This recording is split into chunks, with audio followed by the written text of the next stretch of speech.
This is Wild on 7th, your favorite Wild podcast. Did you guys see this? This is unbelievable. What is that all about, Kinger? Get in here for the real thing. Like, let's get weird. Maybe I blacked out trying to figure out what was going on. Doubt, worry, fear, because that's what we're breaking the mold on here. Welcome to Wild on 7th, presented by Pilot Games. We're here until it's here.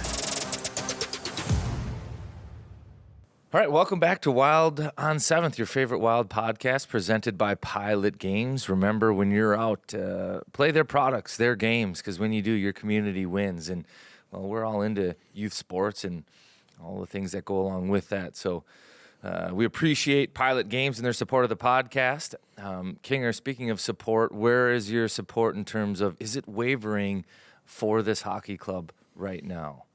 High level of concern. High level of concern. Yeah. I actually I didn't even watch the TV tray this morning. I just left it there. It just got a bunch of stuff on it. My dog will probably knock it over today. We can't score right now, which makes hockey less fun. It's like playing pull tabs, but you can't get a line. It's been tough, man. You know, Heinze got off to such a good start, and now we're regressing. I keep watching that record, right? I think yesterday was his 20th game, and he's whatever he is, 13-7 or something. I just want it to stay a good record. Like, I just want it to be like we're making progress, but we're slowly inching back to where we were before the coaching change, unfortunately. Yeah, I mean, I agree they can't score, and it's a problem. You know, power play was good in Columbus, and if you look at that game, the reason they won that is probably because Columbus is a young team. They're a little bit inexperienced. This Dallas club was much different. You know, down a goal, third period, down 2 goals. Dallas knew how. You could see it. They knew how to shut things down. And the Wild chasing that game, it was amazing. Give Dallas credit, and we're going to have to get into Dallas. And 40 penalties. It was the weirdest game ever. The hated coach, your simmering hatred for Jason Robertson, which you'll never admit, but I can feel it every time you do a broadcast, and he scored. It was the worst. I hate Dallas, and that sucked last night. It did. But Dallas knew how to, shut it down. You know, without Wild without down Heiskanen, without Ottinger. Yeah. That's a problem. Right. And it was just like a team commitment to shutting it down. And the Wild were chasing that game. So that means everything in the kitchen sink, go ahead and take some risk. Doesn't matter if you give a 2-on-1 up the other way, you're down in that game. The Wild still had 2 shots in the third period. 2 shots total. 2 shots. And we had a Brock blemish. That was tragic to see Brock Faber make a mistake. Maybe for the first time in the calendar year. And the crappy part is you go through stretches like this, and I don't know if excuses is the right word, but you start to look for reasons why things aren't going the way that you'd like them to, and the offense up front, you can say, okay, that was great. They got a little bump when Zuccarello was back, and that's fantastic. You went into Columbus. You won an exciting game. Marc-Andre Fleury was great. But then everything around the NHL is about consistency, and then it just wasn't present against Dallas at all. And, the Wild fans, the Wild in general, the struggle is real. That is the Dallas Stars or the Wild's inability to beat them is amazing. It's horrible. And with I was getting texts, why don't we wear our reverse retros against Dallas just to kind of let them know that we've gotten back up on our feet as a hockey state. And I think you maybe can't wear them against Dallas probably because of some handshake deal. But, yeah, that's that one stings. They took our hockey team. They won a cup shortly thereafter, knocked us out of the playoffs. It's just, that's like getting hung on the door by your underwear stuff. Well, there are some deep-rooted wounds for sure, but then there are some more like surface level flesh wounds that they just haven't had a chance to heal yet. And last year's playoff series where the coach, Dallas went, Pete DeBoer just absolutely playing chess, not checkers, just doubling down on the Wild and the 7th Street Savages. But this year alone, Dallas has 6 power play goals and four shorthanded goals in 2 games. That's 10 special teams goals in 2 games against the Wild. It seems like everything they do while on special just works for them. Like, and it has to be frustrating for the fans, for everybody else. But then that's after last year's playoff series where it was Dallas's power play that just knocked the Wild right out of the playoffs. I think they went 9 for 24, and boom, next thing you know, the Wild are on their way home, and Dallas is continuing to play. So this dominance by Dallas is just a little bit too much to take right now. And credit to them, like Pete DeBoer. And maybe that's part of the reason why he was comfortable with this. I mean, we haven't even talked about this yet, where he was comfortable just putting Matt Murray in there. And I was kind of joking on the broadcast, and I was like, "No, fans, you haven't missed something." They disrespect us consistently. This isn't the Matt Murray that won a cup with Marc-Andre Fleury, that went on to Toronto and Ottawa. It's not even the same dude. It's not the same dude. I didn't know that. I don't think. I mean, I know I did watch your broadcast. So this was just another gentleman named Matt Murray that plays goal. Oh my God! And he's like Pete DeBoer. Like they got him off Fiverr. Post game, yeah, exactly. They rented him. Jeez. No, I mean he's. I think he's like a second or third year pro. You gotta hear this stat. I gotta pull it up too. No, I don't think I want to. What is it? Well, is it like his first time playing hockey? He usually skates out. No, in Switzerland. Ottinger got hurt like December 16th. They called him up. He's been up. Hasn't played a minute of game action since. So he's basically been like your taxi squad goalie during COVID. But he thought, I can slide him in here against the Wild. Well, they kind of had to because he's been riding Scott Wedgwood. Wedgwood has played every single game. Dallas has lost 3 in a row. Wedgwood had given up 13 goals over those 3 games or something like that. So Wedgwood needed a break too. So they come to Minnesota, and Pete DeBoer just throws in Matt Murray, first game of the year. Post game, Pete DeBoer said Murray had played 3 games late last year in a similar situation with a mixed bag of results. So he wasn't confident in the young man. But he said, well, he had played good to start the year with their minor league affiliate, the Texas Stars. He has 13 games on the season. Hasn't played since December 16th. Comes in and has maybe the best goaltending period. Now, this is frustrating, too. The first period. The Wild played good. Yeah, they came out of the chutes nicely. I was feeling good. I thought Patty Maroon might tap one in, get us going. But, that's just disrespectful. That's just passing the old maid off into our hand there. Yeah. So Matt Murray has 6 pro shutouts. That was his first. This is the other Matt Murray. This is like the Matt Murray that plays for Texas. Like the Texas real Stars Matt Murray. and the Dallas Stars. Okay. Yeah. The guy that played last night. Yes. Not the cup champ. Right. Okay. 6 pro shutouts. First in the NHL was last night. 4 of the 6 have come against the Wild and the Iowa Wild. So he has 3 Oh, so he knew something. The Iowa Wild. This guy's a wild killer. It's just everything about Dallas is a wild killer right now. Wow. So this guy is like kryptonite. Yeah. What if they play him tomorrow night? I don't know if it's like kryptonite. I think it's just Dallas is the Wild's kryptonite right now. Well, let's be positive. We started this podcast because we wanted to break the mold of Minnesota sports. And, we just had the Vikings go down. And now we got the P-Dubs doing some good things. Thank you, ladies. But so here's the way I've been thinking about the season. If we can make the playoffs, it's more satisfying than both of the last 2 years. The adversity has just been astounding. I mean, I'm honestly, every time I come here to record this podcast, I'm waiting for you to have a lower body injury and not be here, or something. I don't make enough money. I'm serious. If you make over $2 million, there's a target on your back. There's a good chance one of us gets injured soon. But if they can make the playoffs, it will be so satisfying, and I do believe they will come together. I was watching this episode of Ted Lasso last night, and she had a bowl that had broken, and it was put back together with gold. It's some sort of symbolic, I think it's a Japanese thing, because the breaks make you stronger when you come back together. I just hope we can stay in contention, get healthy, go on a little heater, and get into the second season, because that's all that matters anyway. Yeah, 100 points doesn't matter.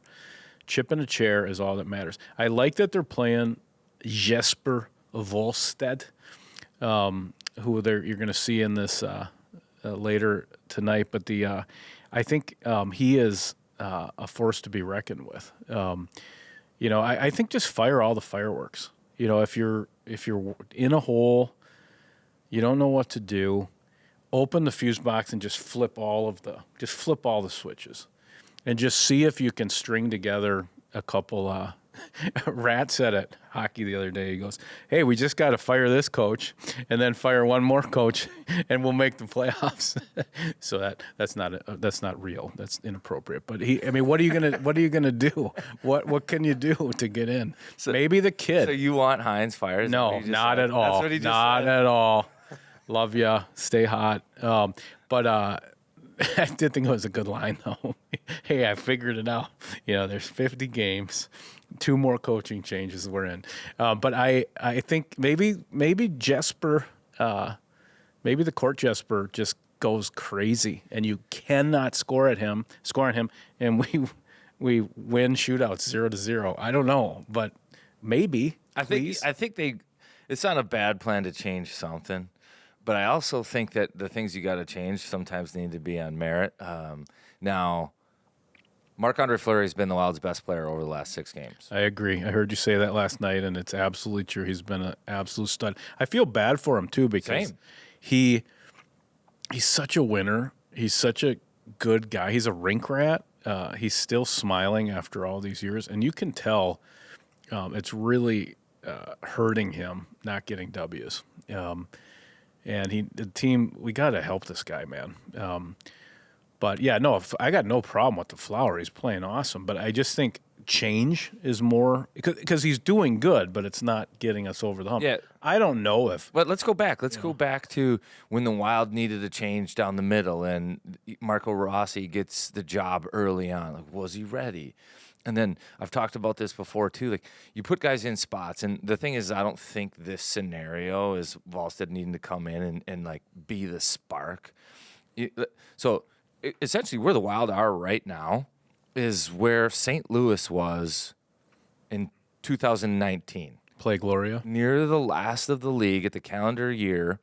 And then they went in, switched goaltenders, and it was Bennington who went on an absolute heater, young guy nobody had ever heard of.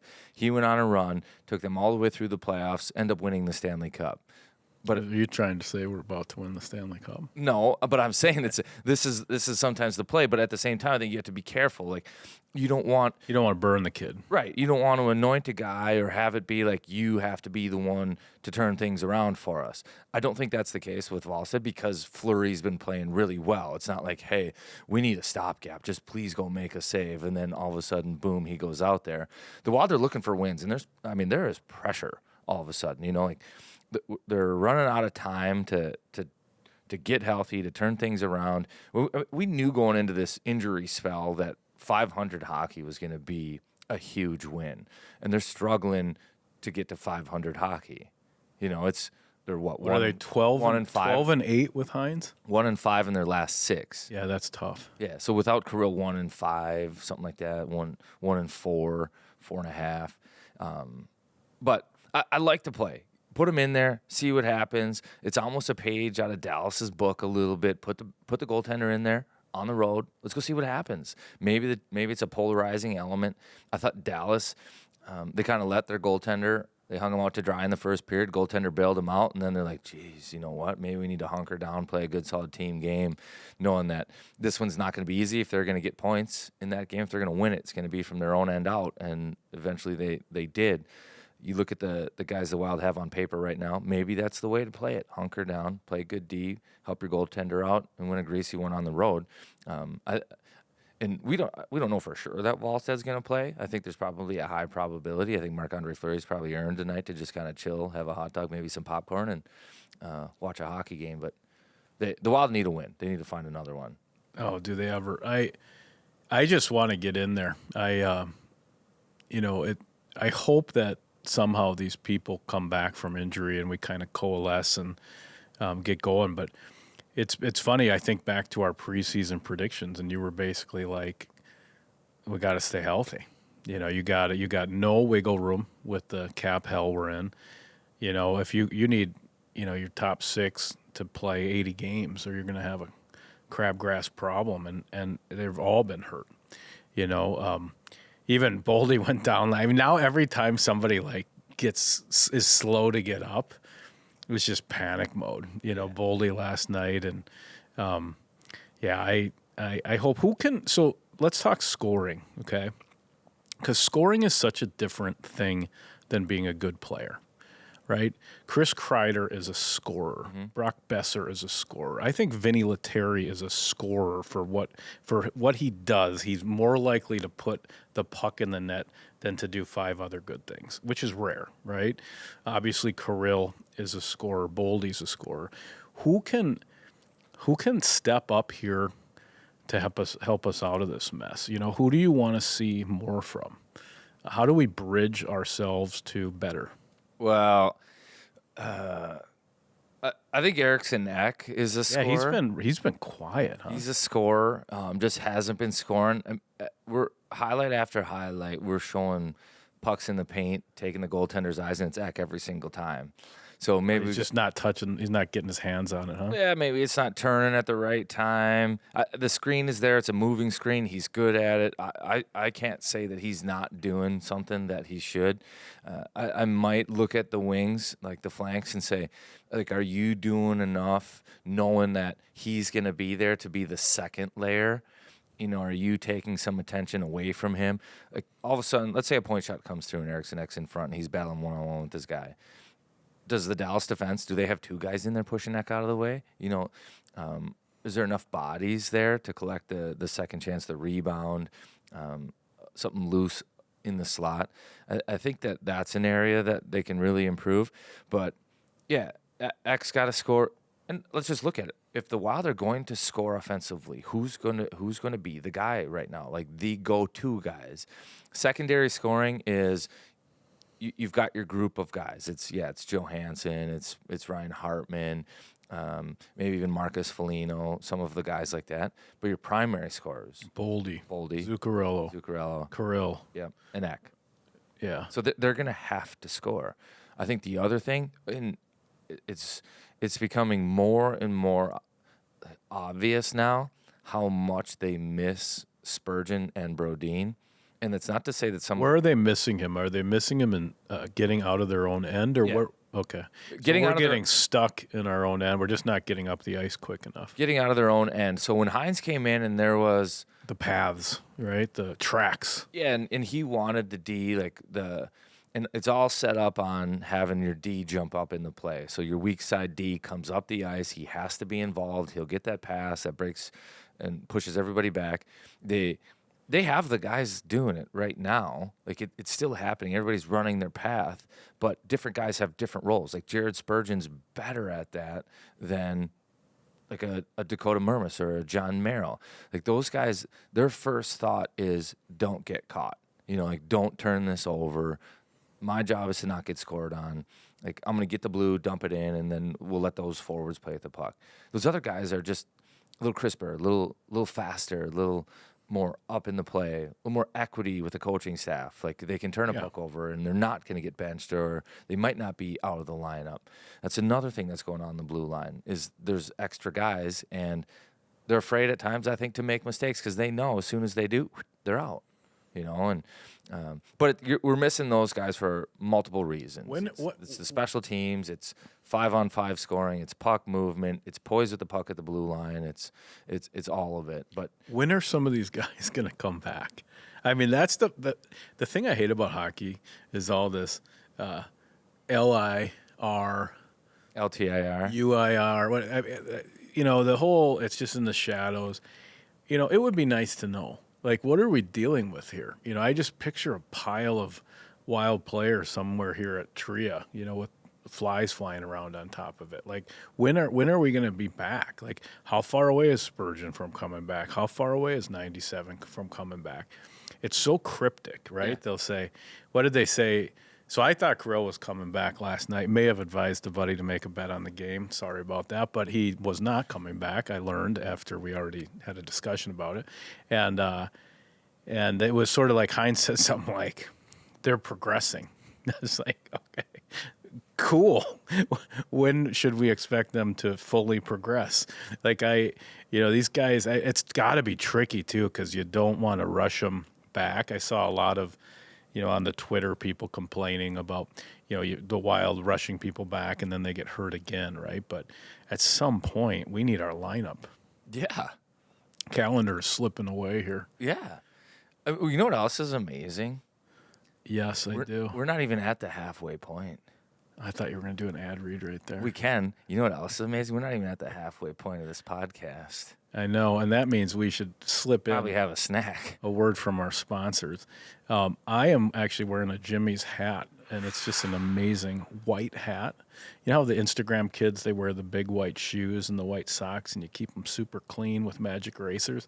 This hat is amazing, just like Jimmy's salad dressings and dips are amazing. Family run, couple brothers, Sam and Griffin. They're basically the property brothers of dressings and dips down in Stewartville, Minnesota. Check them out. Check out their coleslaw. Check out their dips. When it's apple season, we got the caramel. Jimmy's salad dressings and dips. Don't you be messing with my dressing. Dude, I think you missed an opportunity there. I didn't transition right? No, it was a decent transition. Everything was good there, but with the white, so white's supposed to go away on Labor Day, Yeah. and coleslaw kind of does too. But So, Jimmy's okay. is bucking the trend. It's a white hat midwinter. Well, we're all off Bring our back game the right now. coleslaw. It's not a seasonal thing. God, you're going to end up, Jimmy's is going to actually want to switch to you. That's okay. Hey, that was great. I So- noted. I'll try that next time. So let me school you then on wild construction. Yeah, how? Then Yeah. you're gonna have to do them. Okay, do it. I'm gonna check up the U10A rankings while you do that. Go ahead. Yeah. So it's the winter season. Roofs and roofing has been halted, but that doesn't mean you shouldn't pay attention to your home and take care of it and get your maintenance lined up for the spring and even into the summer. So keep an eye on your windows. If you've got the water pooling on the bottom that's dripping down and all of a sudden it's going to rot the windows from the inside out, Wild Construction can get those things tuned up. Still during the winter, they can fix your siding, they can do all of that exterior stuff, but they're going to stay off the roof because they're smart and safe. But if you were in one of the storms late last year, your insurance policy likely gives you 12 months, 18 months to get those things fixed. Go on to wildconstructionmn.com. Check out their resources there. They've got all kinds of tools to help you see if you were within the storm path, what kind of damage there might be, and they'll come out and take care of you. wildconstructionmn.com. Check them out. How's the U10A season going? I see you had a big tie against number 3. So that rated. game was unbelievable. Here's the deal, That game was Ryan. unbelievable. At some point, these girls got to look in the mirror and ask themselves if they can beat a team they're not supposed to beat. Because from what I can tell, if you play OMG, if you play Blaine, if you play Moorhead, they're settling in nicely to number 5. Yeah. They're comfortable. Well, they beat Blaine. They got Uggs on, What's Blaine's record? 19-3-1. And you guys are 16-3-1. Ask. Tell me about this 2-2 tie. Yeah, and I don't. Just a short youth hockey intermission. We got problems with the Wild. No one's going to have a problem listening to this for a minute. Yeah. So, we got a good squad. They're good. They compete. But they're like any other team. If they don't show up and play, they're very beatable. But in Danglefest, the tournament that the girls just won, championship game, they played Blaine. 4-2 win. It really wasn't ever in doubt. It was a 2-2 game. But Blaine, week later, we face them, and you could Made adjustments. Well, no, not adjustments. You can just kind of tell. Like there's an edge. Like Blaine was a like little this. hungrier. I like So we have played Blaine twice. We beat them twice. One was 1-0 at home. One was 4-2 at Danglefest. Yeah. It's two evenly matched teams. And we score a goal in the third period. It's 1-1 going into the third. We score a goal with off a face-off play, 4 minutes to go. And then we draw a power play with 3 minutes to go. And don't score on the power play, but everything's set up nice.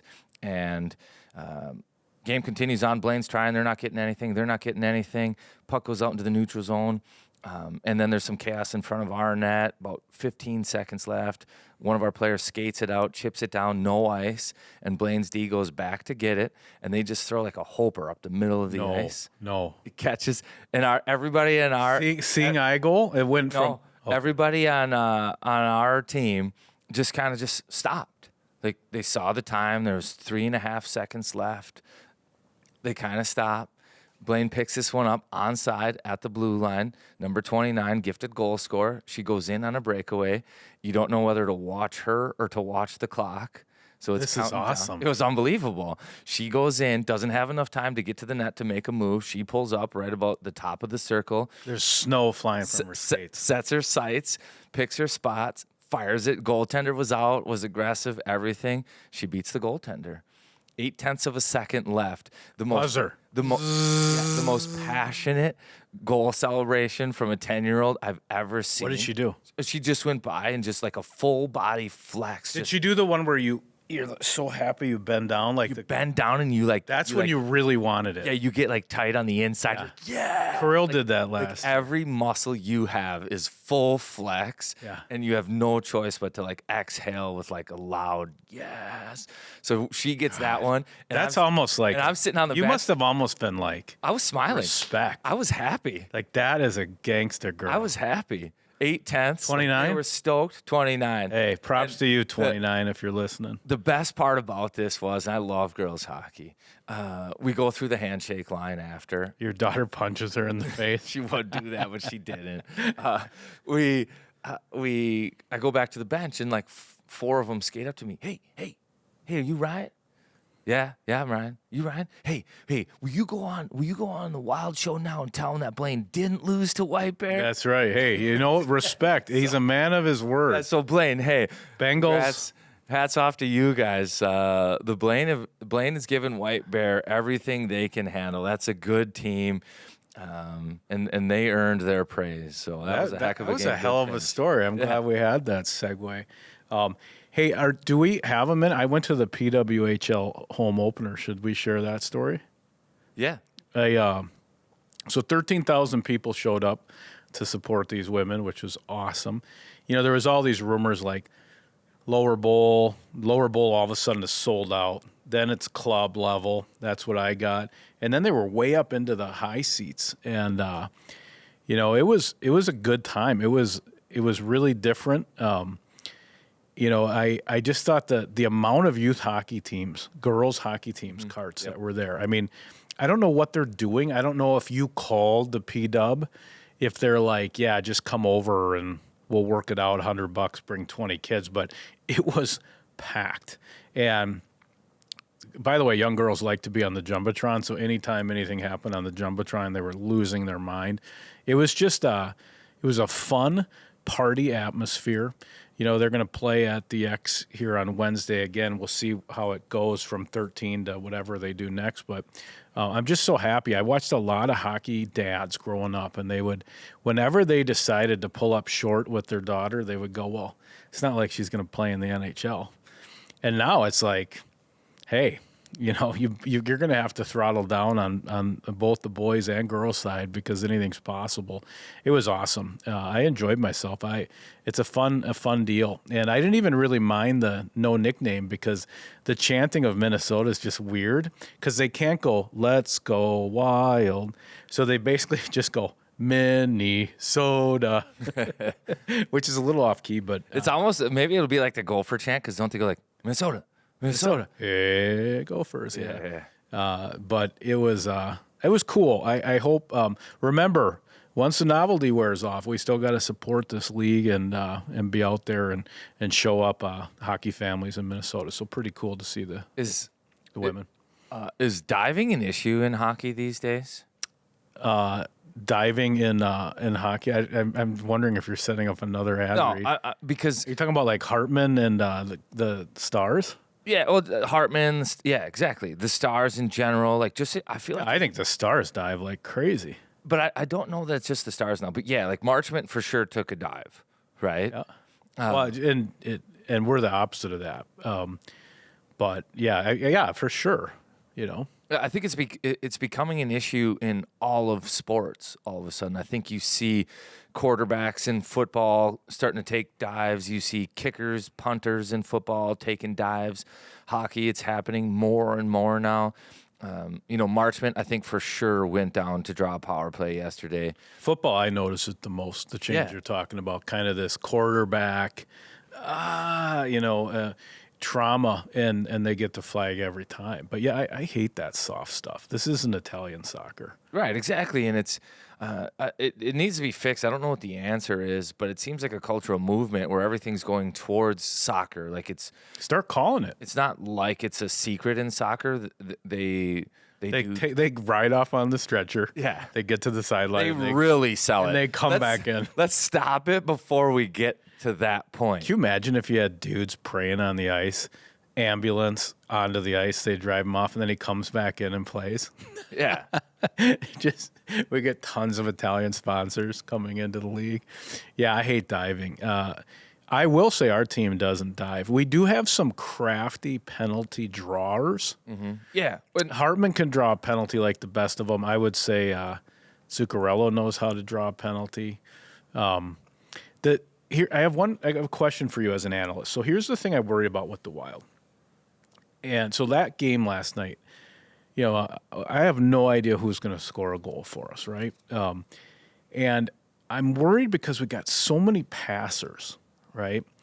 So, I love Zuki's game. He's crafty. There's nobody better to sort of race after someone to try to – somebody's made a mistake and he's trying to help us. He's a crafty vet, but I see him wanting to pass, right? Even Kirill, at his core – almost wants to pass the puck into net as well. Boldy's a shooter. He's figuring out his one-timer. He's getting some points on the board. Hartman's a guy who likes to put the puck in the net. But do we have enough guys who are selfish about getting their 7 shots? You look at Jimmy Snuggerud at the U, right? The guy's going to get – he's never seen a shot he doesn't like. He doesn't care if there's a defenseman laying in front of him with another defenseman stacked on top of him. He's going to try to thread the needle because he's a shooter. He's a trigger man. Do we have enough trigger guys on this team that are hungry to put pucks in net? No. Well, awesome. That's not helpful. Well, can we get some? How do we change that identity? We need, Boldy has to have 7-8 shots on net every game. Well, I just think that you can't have enough guys like that. Rossi's got to shoot the puck. Patty's got to shoot the puck. Foligno, pucks to net. No cuteness. When we got out of this mess, it was because we got on those tracks that Hines had laid out. I understand your point that the defense have blown a tire on that right now, but we were also just taking the simple play. Yeah. Just shoot it. Twig plays. If you can see the goalie, shoot at the goalie. And, find a pad and let's go. It does get hard, though, because it in some capacities, it's if you can see the goalie, don't shoot. And I struggle with this trying to coach the 10Us. Some shots aren't going to go in. They're not high probability shots. And you might be able to get it on the net, but sometimes it's not the right play. And in terms of player development, I think that you have to teach that sometimes. If you're coming down the flank and you're shooting short side low, it's probably not going to go in. Goaltender can just put a pad down, and that rebound's going to go to the corner, and then you're all of a sudden in a corner battle. Hold on to that puck, pull up, make a play. Think about it. Go ahead, shoot that puck 3-4 times, but take note of the end result. And I think you find that a lot of times, it won't go in, and the same thing kind of happens. You're all of a sudden battling in the corner. That's the NHL, and that's what makes it hard. Is goaltenders are good. You see them, you're not always going to be able to beat them, and that's why the last podcast I was talking to Ryan Hartman. I said, how can you do it where you can shoot a puck, where you have these NHL goaltenders from distance, and you can beat them? Because not everybody can do that. Not everybody has that skill set. So you don't have that confidence in your game. I don't think you can just go out and say, hey, Marco Rossi, be a shooter. I know. It go shoot, and it's going to go in the net. It won't. And I think it's evolving in front of our eyes, right? You look at Bedard's shot, the way he's shooting, that weird pull wrister, kind of where it's that little half pull by the leg. Snuggerud scores that way too at the U. It's like these little whippy shots. Hartman even has some of that in his shot you were talking about. I think the youth movement is going to be something that if you look at teams, kind of like your theory with warm weather in the playoffs, I think goal scoring you're going to see a lot of goal scoring coming from these young players, kind of that World Juniors roster. But I also think know how to snap it. If you were to close your eyes and envision the type of goal that a young player wants to score these days, what is it? Highlight reel, lacrosse goal. Yeah, it's the Michigan, and that's what they're practicing. That's what they're trying. Yeah. And that's what a lot of them are looking for. They're setting it up. They're waiting for it. They're looking for it instead of looking for simple point shoot kind of. But you look at that Isaac Howard on the World Junior team. I mean, most of his goals are it's a little lean and then between the goalie's legs. I mean, classic, Sid Crosby in the Olympic goal, right? I mean, the golden goal just got Miller moving. And, so it's, but I think a youth, getting some draft picks here eventually that can put the puck in the net. I did think it was funny, Eck wearing the USA jersey. So I wonder who bet him. Do you know who so Sweden and the U.S. playing? I think it was Hartman. That's great. And so and to his credit, he wears the USA jersey in the tunnel walk coming into the arena, but he had like a bag over his head. Like he was not going to be documented. I mean, he was completely covered. No one would know if that was him or not.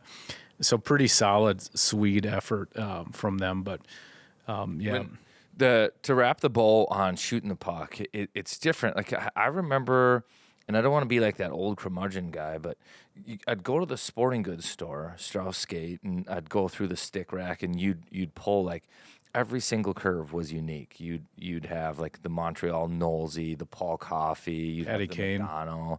Yeah, and then it went into Patty Kane, and then Sakic, and then but now I go and there's 3 curves. Every kid has the same curve, and they're all taught to shoot the puck the same way.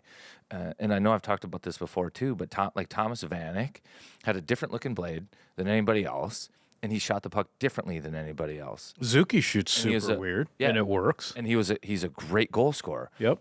Leon Draisaitl, if you look at his stick, it's almost like it started off as a goalie blade, and now he's turned it into a skater blade, and it looks different when he shoots, and that fools the goaltenders. Yeah, he's got that big kind of looks like a putter. Yeah. So if kids at home want to be goal scorers, find a way to make it look different than right off the toe of your P92, pull, drag, shoot, snap it far side high. Like make it look different somehow, and I promise you, it will be effective, and then you'll find confidence in it. And I think that's how you develop goal scorers. And now everybody can say, like, I didn't score at the NHL level, but before that, that was my job to score goals too, and thought about it all the time. And you see it, you look at it, you go on the NHL bench, you're in practice with these guys. What makes them different? We've talked to the goaltenders too. They always talk about the guys that have the weird shot. And they just can't. It's not about how hard it is. It's about how different it is. No, I like that. And I also think it's more like golf, right? I mean, there's lots of different swings in golf. There's lots of different equipment in golf. You don't go to the pro shop and there's 3 different types of golf clubs and you have to swing a specific way to be a good player. I mean, that's not how it works. And I think, find your own rhythm, and ideally, if it's a little different, and the goalie doesn't know what to expect, that's a home run. And one thing you don't really want different is probably for like your furnace to be operating in an inefficient way this time of year. So no, I wouldn't. With that, let's have a word from our friends at Aquarius Home Services, and maybe we'll couple that with a snack from our friends at Cub. Concerned about the quality of your water? Unveiling an exclusive offer from Aquarius Home Services, your ultimate solution to water concerns. Elevate your home with a remarkable 25% discount on the state-of-the-art whole home Kinetico water system. Whether it's city or well, Kinetico effortlessly banishes your water worries, transforming cleaning into a breeze and extending the lifespan of your appliances. Experience spotless dishes, softer clothes, and pure water at your fingertips. Don't miss out on this life-enhancing opportunity to enjoy the benefits of pristine water, all with an irresistible 25% off. Dive into a world of cleaner, purer living with Aquarius Home Services today. Aquarius believes in earning the right to be recommended. They're just a click away at aquariushomeservices.com. Hey, Karts, you want it all in one convenient place? We get it, and we've got it too. With Cub Pickup and Delivery, pickup is always free. Or choose delivery with no hidden fees ever. Easier to shop, easier to save. Cub Pickup and Delivery. all perked up. My Cub, my way.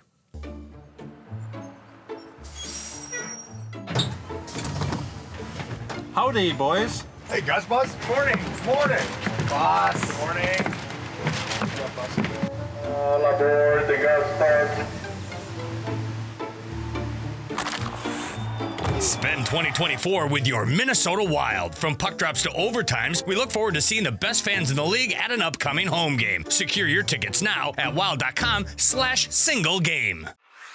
Again, thanks to the sponsors, Aquarius Home Services, Cub Foods. Appreciate the support to the podcast. Kinger, we got to take a little look at what's coming ahead for the Wild. Some home games, some winnable games, things that they've got to get to. And again, we're going to re-air the Jesper Wallstedt interview. We've got the NHL's best goaltender prospect potentially playing in his first NHL game.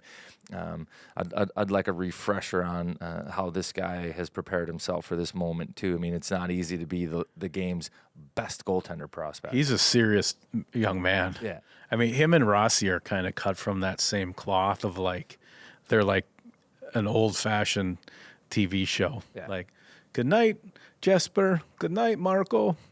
Jesper's he seems more like a Viking to me, though. He's ready to take an opportunity. He's like Swedish Johnny Cash. He's sort of always kind of pissed that he already hasn't. Yeah. And he's like angry he's already not the best. Right. Even though he's young. And I think he's excited about this opportunity, too. He stopped in front of the media yesterday, and you couldn't wipe the smile off his face. And he's coming back from injury, but I don't think that there was any way that he wasn't going to be ready for this chance. I'm pretty sure he's ready. There's been some good banter on the socials. What do they call the Great Wall of St. Paul? And then I did like the wallflower. That tweet went around with you got flower and the wallflower in that. So I hope he's as advertised, and even if he's not, I mean, it's good to get a look at the kid. He's been a stud down in Iowa. And you're right, he's on top of goalie prospect mountain. So it's Dallas Wednesday, and then home back-to-back, Philly, Arizona. Philly Friday. So we don't know for Saturday. sure, but there's you'd think that at the very least, if Gus isn't back, that he's going to get one of those games on the weekend, if not the Wednesday game against Dallas. Yep. So let's start chunking out the season so that we can try to crawl into the playoffs here, like St. Louis. So we need 4 out of 6 points here, right? Or do we need more than that? I think 4 out of 6, you're pretty darn happy right now. Again, So we got to either put a stake through the heart of the terrible Texas hockey team, or we need to, get Philly and AZ back-to-back at home. Let's get 4 out of 6 before I see you again. Unless we hang out or something, you never know.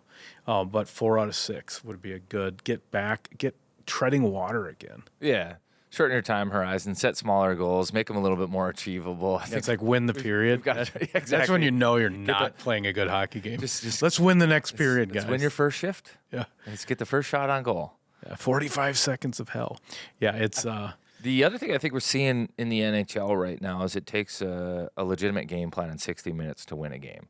So you went into Columbus, and maybe I'll make 2 points on this. Another one is injury. Remind me on that. It's kind of crazy how things are shaking out right now. But you go into Columbus, and you can see on the board that they're young, that they're talented. You got to manage the puck well. You can't feed their offense, but they're inexperienced. You can probably catch them in spots. That franchise is, if it's been hard as a Wild fan, Columbus is like our little brother.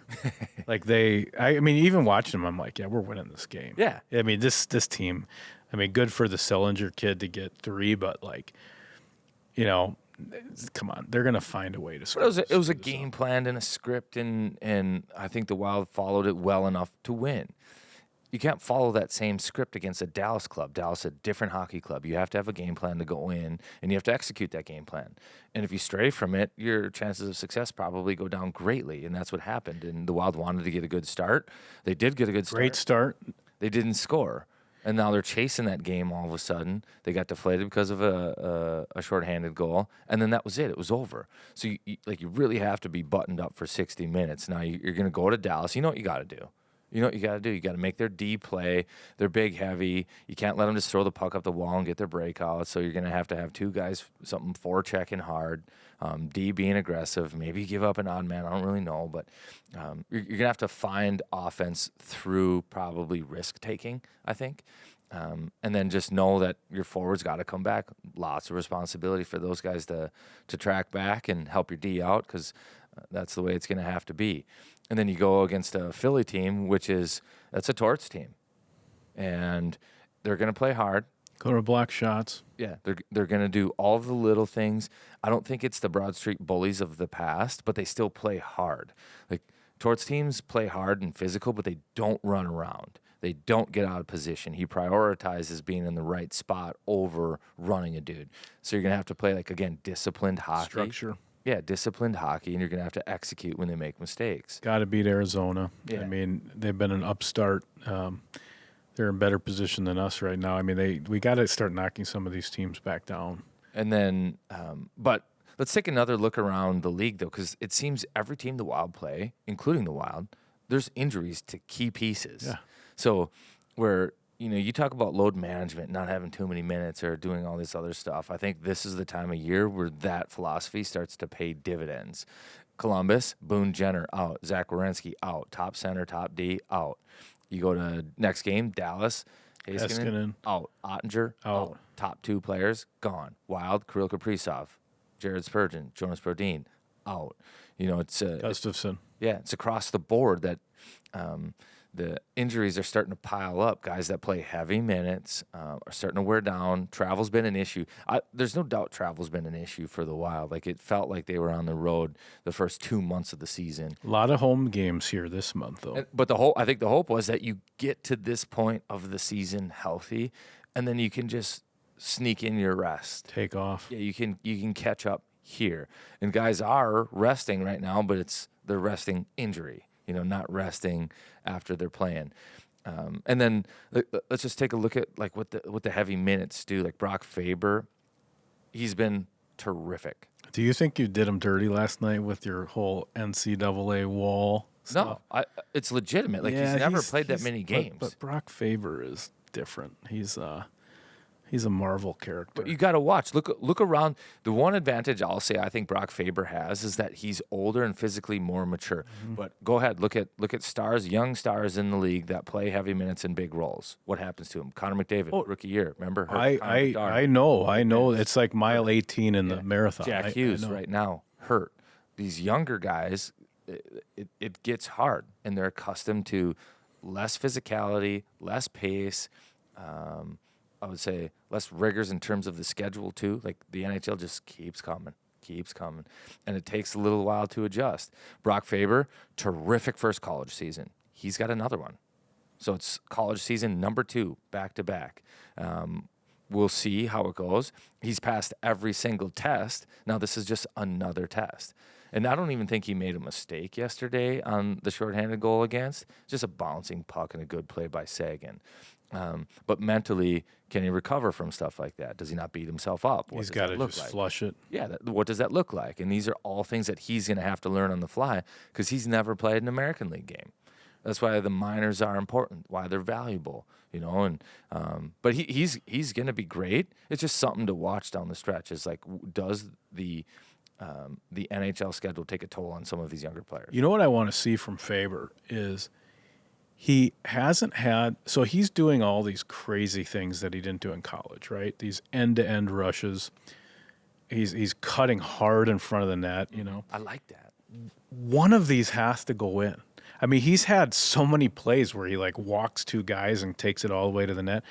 He needs to have a breakthrough where he's rewarded for trying that stuff. Yeah, but that's finish.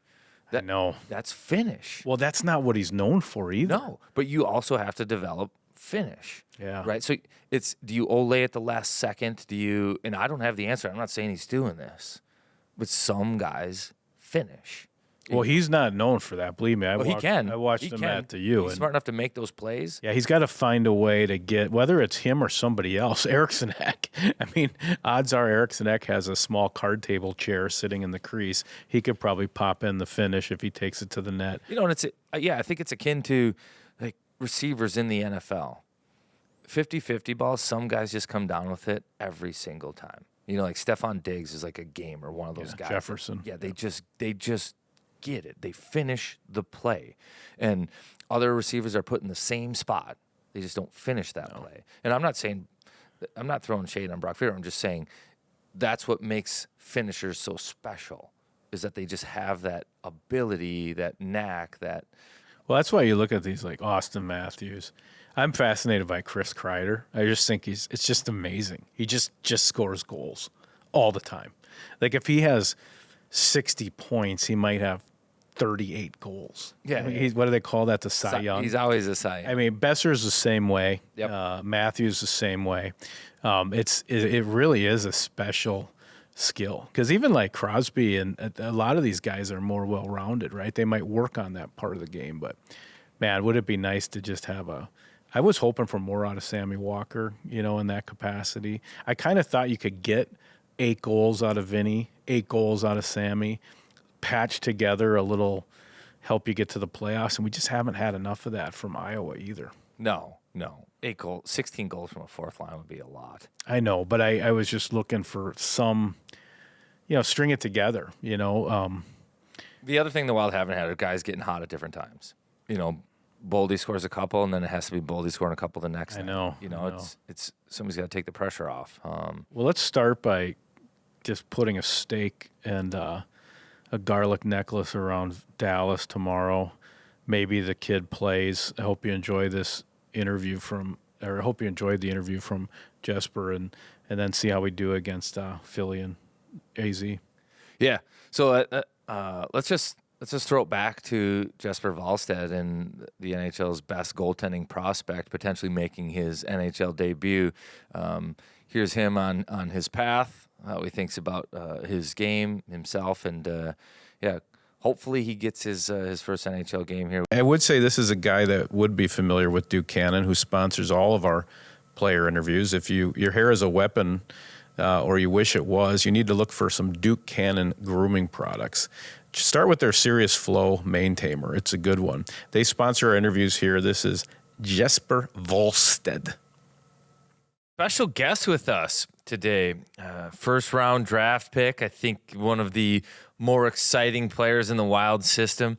We're talking about the goaltender for sure. What do you think we were talking about? Like a forward, somebody can score goals? No, he does score goals actually, though. Yeah, that's little known fact. But so tell us how to pronounce it officially. Is it Jesper Wallstedt? Yeah, the Swedish way is Jesper Wallstedt. Jesper Wallstedt. That sounds cool. You've got to roll the R a little bit there. Yeah, just a little bit. Jesper Wallstedt. So the first thing we notice when Jesper walks into the room, first of all, he's a monster. He's huge, and then he's all blacked out. Like he's got style. He's murdered out. Yeah, like sweet outfit. I'm intimidated right now. He's got the Jordans on, black and white Jordans. Black pants. Yeah, with cargo pockets, which is scary. He could carry pucks. He could carry, tape, clear tape. He's got a Champion sweatshirt, but the Champion logo also murdered out. What's on the? Oh, he's got a zipper there. Maybe throw a credit card in there if he wants to buy some tacos. It's for the Swedish chew. That's right. It's for the snooze. And the Vikings hat. We got to get to this. Did you go to a Vikings game? Yeah. So, one of the first days we were here was the Vikings' first game against the Buccaneers. Yes. So, and I've never been to an NFL game before. So, Ryan O'Rourke decided to get that together, and we went over there and watched the game. And of course, when you're there, you got to get some merch. So you picked the right one, man. Got a hat and got a jersey as well. So the hat has been, I think, on for every day since then. So you're kind of going all in on Minnesota sports right now. Did you watch any of the game yesterday? Probably was about when they were playing, so you probably couldn't have watched it. Yeah, tough one yesterday. Yeah, I think it was just before our game and kind of during the time we were warming up and so on. So I unfortunately missed it, but I like to. I wasn't a big American football guy, as we call it, when I got here, but throughout this last year I was here, I definitely got more and more into it. It's kind of hard to stay out of it when that's basically what everyone talks about. Do you play fantasy football? No, actually not. But I would like to do, but just missed out on it. So, coming from Sweden, what kind of interactions, if any, have you had with the great Hank Lundqvist, another fashion icon? Is he someone, when you're a goalie of your stature coming up through the ranks, do you get any time with the most handsome man in the world? Nah, I just had him as my role model growing up. Both me and my brother, who's 8 years older than me, was following the Rangers and following basically him because he was the guy who we liked. And I've been watching him my whole life, and was actually down in Gothenburg a couple of summers when I was younger at his goalie camp. And then I got I got to meet him one time there, but I was probably too young to get him any hard questions. I was probably just excited. But yeah, he was definitely very special for me when I was growing up. And there's so many Swedes on this team, between Ek, Johansson, Gus. I mean, you got like a Swedish mafia. Do you feel really comfortable in the room, as you're even from Iowa to St. Paul? Is there a group text with all the Swedes on it and maybe Zuccarello, because I heard he's an honorary Swede? Who told us that? Somebody said Zuki kind of gets in there because of Norway. They kind of give him the benefit of the doubt. Is there a Swedish group text for the Wild? I don't know, not that I'm a part of, so unfortunately. But yeah, Zuk, I would definitely say he speaks pretty fluent Swedish. Zuki does? Yeah, he's really good at it. Norwegian and Swedish are so similar. It's basically just two different dialects, but he's very, very good at Swedish, so I don't hear any different when I talk to him. So is your brother a goaltender too? Yes, he was. He played back in Sweden and then did 4 years of college over here, and then he went back, and now he just works as every other human being.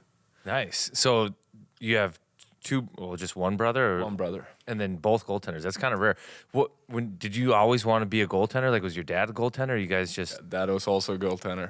Okay, so it runs in the family. Yeah, I definitely grew up in a goalie family and a sports family. My mother played soccer when she was young too. So was she a goalie in soccer? No, she wasn't. Thank God. Imagine they're like we stop the puck in this house. Yeah. Jesper. That's all we do. They're smashing all the red sirens, the goal sirens. They're just breaking. No, so I played both goalie and as a defenseman growing up, but then you kind of get to that point when you have to decide, and I was probably much better at goalie than I was as a defenseman, so it kind of just came natural, and yeah, it was kind of just would have been a waste if I wasn't gonna play goalie. So what I'm gonna put you on the spot here. I don't know the population of Sweden, but probably I don't know what it is, but in terms of per capita, like they kick out so many good goaltenders, right? Why is that?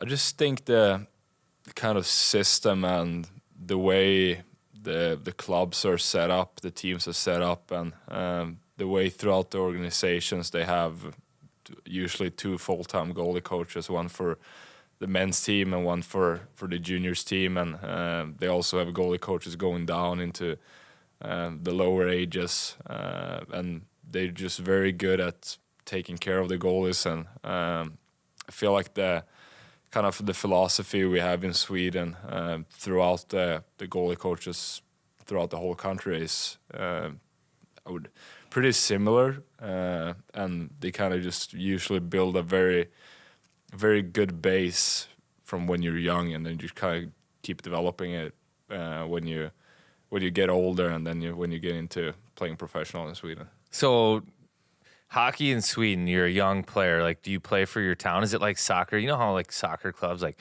Mannheim will have like their whole group, and it'll be from like 10 years old all the way up to when they make the big club. Yeah. Is it like that in Sweden for hockey? It is. So I started playing in Västerås, my hometown where I grew up, and I played throughout the whole junior system. So ever since I started the hockey school since I was young, and then you play under 8, under 10, under 12, under 14, all the way up to under 16. And when you get to under 16, that's kind of your last year as because that's the 9th grade in school. So that's kind of the time you decide if you wherever in Sweden you want to search to go to high school, and that's usually the time when the good players decide to go to all the SHL team, the highest league in Sweden. So my hometown has always been in Allsvenskan, which is the second highest league. And my year, when it was time to decide, they actually got relegated down to the third league, which for me made a lot of sense to move away from there. And then I went up to Luleå, which was an SHL team with 2 full-time goalie coaches, one for the men's team and one for high school or the junior team. And then you play under 18 and under 20, and then you have the SHL team or the men's league. But yeah, throughout the whole, usually all teams have, at least the big teams have junior teams up to under 16, under 18, under 20, and then they have their men's team. So if you would like, and if you're skilled enough, you could play for your hometown team for your whole life if you'd like to. So Karts, I think, is going to make it to Sweden for this global series. I hope to still sneak in there. So what would you tell a couple spud butts from Minnesota going over to Sweden, got maybe a week over there? Like, give us some hacks. What do we need to do? Eat, drink, places to go, things to do. What would We're be in on Stockholm. You're in Stockholm, yeah. Yeah, so Stockholm, whatever you can give us would help. At least help Carter. Yeah, I don't know that much because I'm still so young. I haven't really got into much. My hometown is an hour west of Stockholm, so I've been to Stockholm, but mainly just to play hockey. But Stockholm, great town. I would say one of Europe's best cities for great restaurants, great people, great clubs if you like that, and a lot of passionate fans. So hopefully they show up for the games. But there's definitely in Stockholm, whenever you're there, there's a lot of things to do, and maybe I'm not the best one to tell because I don't have the years on my neck to been there that much, but there's definitely good things to do there. What's the go-to dessert there? Is it something lingonberry, or is that Finland? No, we got a lot of lingonberry. We do, but Of course Carter knows that. but Oh my God. favorite, I don't know. We went to I played what like a is world so championship. let's back this Lingonberry is up. like a What is terrible a berry. lingonberry? It's like the berry there. So if like strawberry is like the Okay. number one It's berry. basically like a red blueberry. Yeah, Okay, and just really tart. Yeah. all right. This would be so up your alley, by the way. So It's lingonberry. really good. That's Lingonberries. what you have together with mashed Ice cream? potato and meatballs. Oh, you put the lingonberry. You have in. gravy, lingonberry, mashed potato, It's like and the cranberry. That's what I'm saying. So I have to go, if I'm going to Sweden, I have to have something with lingonberry. Okay, good you start. can always just go with the meatballs. Meatballs. Yeah. Yeah. Yeah, Meatballs, that's gravy, and mashed potato and lingonberries are And delicious. and I'll be 6'5" and look like the Terminator. Yeah, hopefully that's And what a all deep Swedes voice. do. Do you do exercises to get your voice that deep? How do you do that? I guess I just grew up like this. Hit puberty early. his parents found him in a manger. And then hey, so I'd like to hear a little bit like about. I know you're 20 years old, right? That's Yep. crazy. Okay. 20 years old, number 20 pick. So I know you as a serious young man because I'm a World Juniors guy, and I remember when you guys had you won it as an 18, 20s. You had a little more adversity, and you were pretty pissed off about it. I thought it was actually kind of cool. You took the mic and were like, yeah, I need to be better and all that. So what do people not know about you? Are you superstitious? What kind of music do you like? What have you learned about Minnesota since you've been around? What are a couple of little nuggets about you as just a dude that people might not know, besides your sweet wardrobe? I don't know. I'm basically like a very laid back guy, very calm outside of the ice. I like to be with I like being my own time and be to myself. I don't mind being like alone. He actually is like a special forces assassin. He's got the deep voice. Only wears black. Likes to work alone. And then I value my friends a lot. I love to speak with my friends back home in Sweden. My childhood friends are very, very important to me, together with my family. I'm a huge computer gamer. So nice. Like headset? Yep, I love computer games. I played... He's for sure killing people with drones somewhere. No, actually, I played Counter-Strike Global Offensive since I was 12, I think, 12 or 13, which is still the game I play today. I don't know. I love to play golf. I do that basically the whole summers when I don't work out. Are you a good golfer? What's your handicap? I'm a 9.6 handicap right now. 9.6. So That is precise. That is well. Have you, So we have that. He's a system. stat guy. have you met him? That's a 924 save percentage. Yeah, you're a statistics nerd. No, but we have this system in Sweden where you put in all your rounds and it gives you your handicap on the dot. So I like that. So that's how you know it. around like Minnesota, the States, whatever, goalies tend to be known as, more often than not, a little weird. Yep. You so far seem to be breaking that mold a little bit. You don't seem terribly weird at all. Is that an accurate I'm happy statement? you are saying it because the other guys are not saying it. No, but it seems like everyone just thinks goalies are weird. I think we just start on the minus side and it's so hard to build up on the plus side. They just look at you and they're like, okay, yeah, he's weird. Yeah. No, I just think it kind of just has with our role of being a goalie. It's just such a tough role, and you're either the one that wins the game or the one that loses the game. You have to be on point at all the time. So I just think you have to be, I wouldn't say a little weird, but you have to be a little different to choose the role of being a goalie. Right.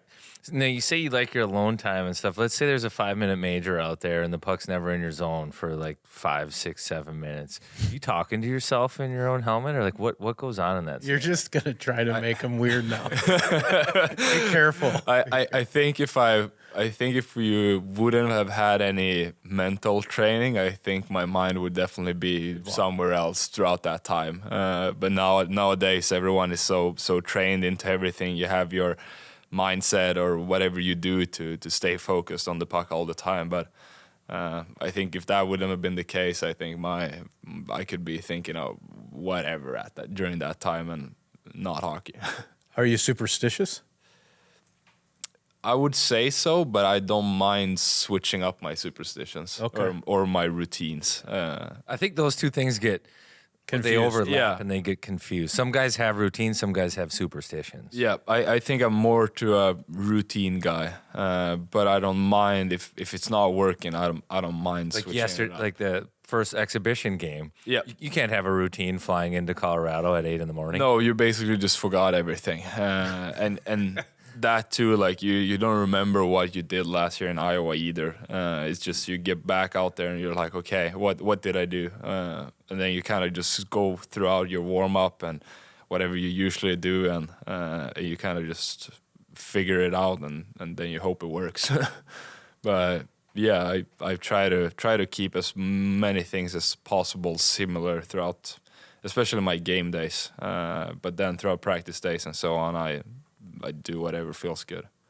What TV show are you watching right now? What's your favorite show? Right now I'm watching House of Cards. I think it's really good. I've been on Blacklist for a long while, but just too many seasons, so I can't finish it. But now I'm on House of Cards trying to go through it, and I'm very, very interested in it right now. He wears all black and he's watching the Blacklist. Yeah. Anyway, this is just today's outfit. This is just unbelievable. Yeah. This is just today's outfit. Hey, you played great yesterday. So for people listening at home, that would have been the first preseason game, 40 saves. When you're in the room around the Wild, who are some of the guys that have made you feel comfortable, whether they're vets or even some of the young guys maybe with a little personality that you know? I think overall all the vets are doing a very good job being very inviting and very welcoming to us younger guys. I feel like they just, with the presence of them and the way they interact with us, I feel like we get a lot more comfortable around the room, and our confidence goes up, and just lets us play our game. And you're not afraid of, you're not thinking about making mistakes. You're more trying to think about succeeding. And I feel like they've been great to all of us. And so many different people in the room have so many different personalities, and I love being around the team, and the guys that are here, they're very, very funny and very, very good with me. Is your birthday in November? Is that what? Yeah, 14th. Turning 21. What are you going to do for your birthday? Hopefully, I'll make the team to Sweden and go back to Sweden for that trip. And then go to Stockholm for the second time. So that I heard we were traveling on the 13th, I think, and birthday right after, with the days time difference going to Sweden. So my goal is definitely try to get there and follow there to go back home. That would be sick. Otherwise, we'll see what I do in Iowa during that time. What's your nickname? What do we need to call you? The Wall? No, that's what media likes. No, I go by Wally in the locker room. Is that like your screen name or your gamer tag? Gamer tag? No, I go by Wallstedt on Keep my it gamer serious. tag. Yeah. If I want to be really serious, I throw in 30 after too. Okay. Wallstedt 30. Yeah. I heard J-Wall too. Is that a thing or not? Like, that kind of feels kind of good. I think that some guys use that. That come up a little bit throughout the year in Iowa. But Has there been another Wally cart, like a goalie? Wally? That seems like a fun one. Yeah. I like it. I don't mind it. Wally's nice. There's definitely guys that have worse nicknames. Yeah, for sure. Hey, I heard any nickname that isn't just half your name with an S on the end or a Y or a Y is pretty good. Yeah. Yeah. You know? Yeah. Hey, this is just a random one, maybe to finish or getting there. There's a word for hockey hair in Sweden. It's a great word. You know what I'm talking about? It's like you guys call hockey hair like flow lettuce. There's a phrase, and it's like a fun word. It's like, do you know what I'm talking about? I think, but I don't have the word on my mind right going now. Well, it's like yeah. Well, we can cut that out. But it is a great word. I'd have to look it up now. But you can take something, Carts. Well, let's just spend a couple minutes talking. I'm gonna look serious it up. hockey. I'm gonna look. Yeah, you look it up. Yeah. Serious hockey. So you have your first year in North America. It's hard. The American Hockey League is hard. I mean, you got the bus. You got 3-3, or you've got games on the weekend. It's tough schedule. How do you adjust to that? How are you feeling coming into your second year in North America? I think my first year, I basically didn't know what to expect, really. I probably, as a European, as a Swede, I would say I probably thought that the AHL was going to be worse of a league than it was. Because you never really speak about the AHL over there. It's all about getting to the NHL, and otherwise you play professional in Sweden or you go to Switzerland and then play pro there. But the AHL isn't really a highly spoken league around in Europe. You don't speak about it a lot. So I don't really know what I expected when I got here, but it was definitely a very tough league and a very, very, very good league with a lot of highly skilled players, a lot of guys that have been in the league for a long while, or former NHL players and so on. Together with the, as you said, 3-3s, the bus rides are brutal, and you're just on a tough schedule the whole time. Together with, we had very long practices last year, and Army's known for like the 90-minute, very, very long practices. So we were out there for a while every day, and it was a grind. It was definitely like my eyebrows went up, and I was like, okay, this is a tough league to play in. But I definitely felt like I improved throughout the year. I had a rough start. I felt like I was doing good, but looking back to it, I wasn't as good as I would have liked to be. And then I just had to get a lot faster throughout the year. My strength has always been that I'm like before the play, I read the game well, and I try to be one step ahead in my mind. But at the AHL level, but I couldn't execute it, but I wasn't fast enough. So I got beat on plays where I just couldn't get there fast enough, even though I knew it was going to happen. I just wasn't there. And also the adjustment to the smaller ice, which was a difference too, but not as big of a deal. That was probably like the first 5 games, and then you got into it. But otherwise, the league is very, very good, and I kind of adjusted to it, started to play better throughout Christmas, went on a really good streak around Christmas and New Year's. Got the chance to be in the AHL All-Star game, which was incredible. And then felt like I played my best hockey at the end. Unfortunately, not good enough when playoffs came around, and we went out in the first round to Rockford. Tell us about your goal. Yeah.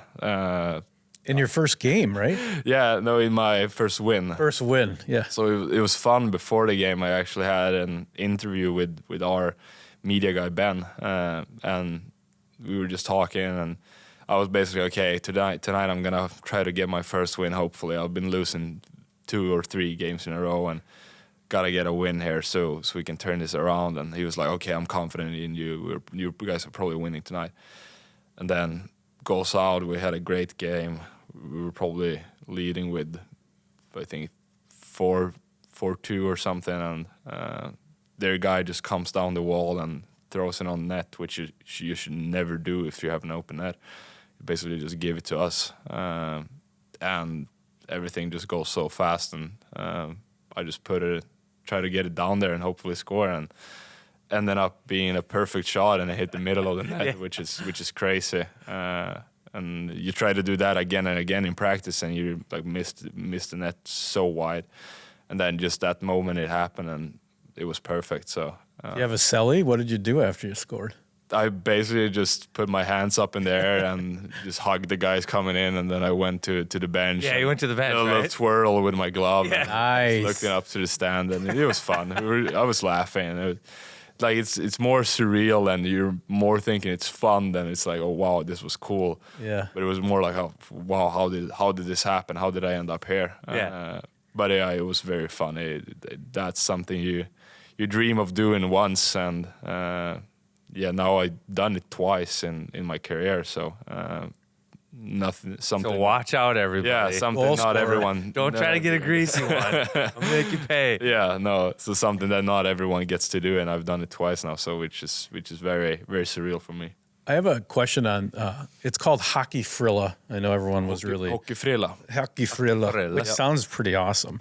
So timeline, okay? So I've always heard people say, well, goalies, they got to marinate until they're 25 years old or whatever. You see Spencer Knight kind of come in, take a step back.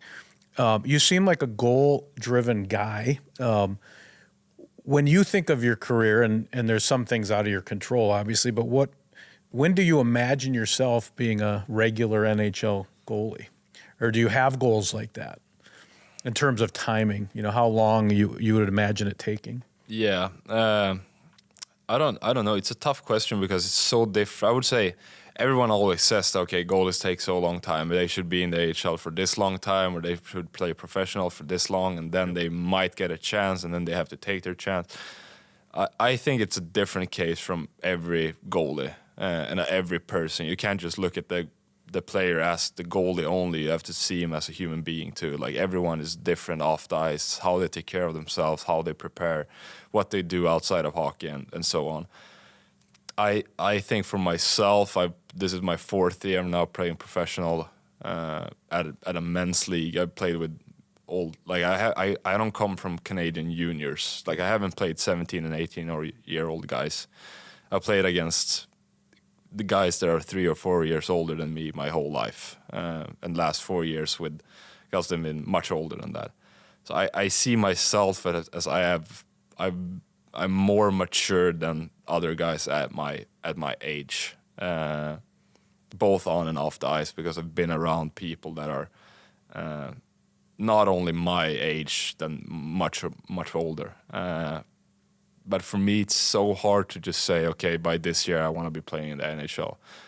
I know that this year is going to be very important to kind of just see how the path could align in the future. because this year is very, very important for developing. But also, if I can prove that I can do a better year than last year and maybe be one of the better goalies in the whole AHL, I think that sets me up for success for the upcoming seasons. But it's also so hard to start think about next year and the year after that, because then you kind of forget what you're going to do in the moment instead. So I try to just, of course, your mind goes away every once in a while and just start thinking about the future, thinking about where you could be. But you kind of just have to adjust it back to what's happening right now. What's your goals at the moment? Of course, you have to have long-term goals as well. But I feel like my goals this season is more important what I'm gonna do in the daily work and what I'm gonna do. Yeah, if I get sent down to Iowa now, how I'm gonna start the season and try to be a game changer down there instead and be a winner and help the team to win these games that maybe we aren't playing our best and try to provide some type of kind of security, and they know that there's always someone back there. And then we'll see how long it takes. I think I want to get us up to the NHL level sooner than anyone else, but you have to be patient with it. You have to develop in the right. I can't believe you're 20 years old. Yeah. It's just unbelievable. Like, I mean, if you took these psychology tests that teams must make you take, aptitude tests, they must come back and be like, this guy's either either a Hall of Famer or an assassin working with the special forces. I mean, so I think that's a very great point that you've got a different level of maturity, and I think being where your feet are, live in the moment and keep working. And but I mean, you started out great yesterday. So who are you sitting by downstairs? Sitting next to Flower. Yeah, so I think that's probably intentional. I would have bet money on that. What's that like? Oh, it's amazing. Everyone knows he's this funny guy, this amazing human being. And he really, really is. Like, it's not, you don't have a boring second next to him. And you're learning so much. And every question you can have, you can always ask him. And I feel like overall here in my spot where I'm at, I'm in a position where as soon as I have any questions or anything I'm wondering about, I'm surrounded by so many great people. I have Gus, I have Flower, I have Freddie, the goalie coach here, I have Bacher, the goalie coach in Iowa, and everyone has a good background and a lot of knowledge. So as soon as I'm wondering something or I have something on my mind, there's always someone or somewhere I could go and get my question answered, which is very, very, very helpful for me. But yeah, sitting next to Flower it's unreal. I can imagine. I'm sure you got a couple questions that you're waiting for, like the right moment to ask. Like, hey, Flower. Yeah, you don't really want to throw out the juiciest one in the beginning. You kind of just had to get a little relation there before. Yeah. Just ask him like a layup and then get it going. Yeah. Don't fanboy out too much. No. Wait for your moment and just go all in. You can't really show that you're as starstruck as you are, but gotta try to play it a little cool. He's a great guy to remind you of. It's not a grind with It doesn't Flower. have to be. No, because when you watch this guy practice, God, he's just having so much fun. He's like he's just diving and rolling and trying to make the hero save in some 3-on-3 game at the end of practice. And think how long he's been doing that. I mean, he really loves the game. And I think for a young guy like you that just spent bus rides in Iowa and Lord knows what that can be like, 90-minute practices, et cetera. He's just a great reminder that just enjoy yourself out there. It definitely is. It's like these times when because it's always going to come times when you feel like, okay, this sucks. Like hockey sucks. But then you can always remind you of, like especially when you look at him and when you're around him, you can like, oh, wow, he's really enjoying it more than just grinding it out. Yep. Which is what you pick up on, and you're like, okay, I started playing hockey because I have a love for the sport. I have a passion for the sport. And that kind of reminds you to, okay, just maybe you're not having your best day today, but you can at least go out there and enjoy this moment because you're doing something that not a lot of humans get to do. Like this is it's a very special spot to be in, and I'm sure there's hundreds of thousands of people that would change with me in just this spot, even though I don't feel great at one moment. There's so many other people that would have done everything to be in my seat. And that's kind of a great reminder to have when days aren't going as you really want to.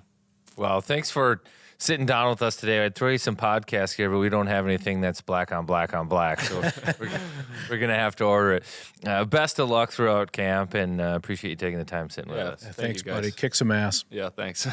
We appreciate you guys listening. We're here. Till it's here.